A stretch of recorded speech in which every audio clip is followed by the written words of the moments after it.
Ronaldo ने शामी बच्चे की ख्वाहिश पूरी कर दी। बच्चे के वालिद ज़लज़ले में हलाक हो गए थे। बच्चे की क्या ख्वाहिश थी? स्टार फुटबॉलर क्रिस्टियानो रोनाल्डो ने ज़लज़ले में वालिद को खो देने वाले शामी बच्चे की ख्वाहिश को पूरा कर दिया। अरब मीडिया के मुताबिक शाम से ताल्लुक रखने वाले 10 साला नबील सईद के वालिद 6 फरवरी 2023 को शाम में आने वाले हौलनाक ज़लज़ले में जाबहाक हो गए थे। नबील ने स्टार फुटबॉलर क्रिस्टियानो रोनाल्डो से मिलने की ख्वाहिश जाहिर की थी, जो सोशल मीडिया पर वायरल हो गई। सऊदी हुक्काम ने नबील की वीडियो देखने के बाद उनके खानदान से राब्ता किया और नबील से पूछा कि वो किसको अपने साथ सऊदी अरब ले जाना चाहेंगे। तो नबील ने बेसाख्ता जवाब दिया कि मैं अपने वालिद और वालदा को, लेकिन फिर खुद ही तस्दीक की कि वालिद का तो ज़लज़ले में इंतकाल हो चुका है। नबील को उनकी वालिदा के साथ रोनाल्डो से मिलवाने के लिए सऊदी अरब बुलवाया गया। रोनाल्डो की शामी बच्चे से मुलाकात की वीडियो सोशल मीडिया पर वायरल हो गई। नबील ने सऊदी क्लब अल नसर का मैच भी देखा। मुलाकात के बाद बात करते हुए शामी बच्चे का कहना था कि जब मैंने रोनाल्डो को देखा तो मुझे लगा कि मैं ख्वाब देख रहा हूँ। मुझे यकीन नहीं आ रहा था।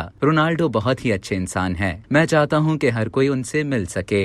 अब तक के लिए इतना ही। मजीद खबरों और न्यूज अपडेट्स के लिए डेली जंग के YouTube चैनल को सब्सक्राइब करें और Facebook के पेज को लाइक करना ना भूलें।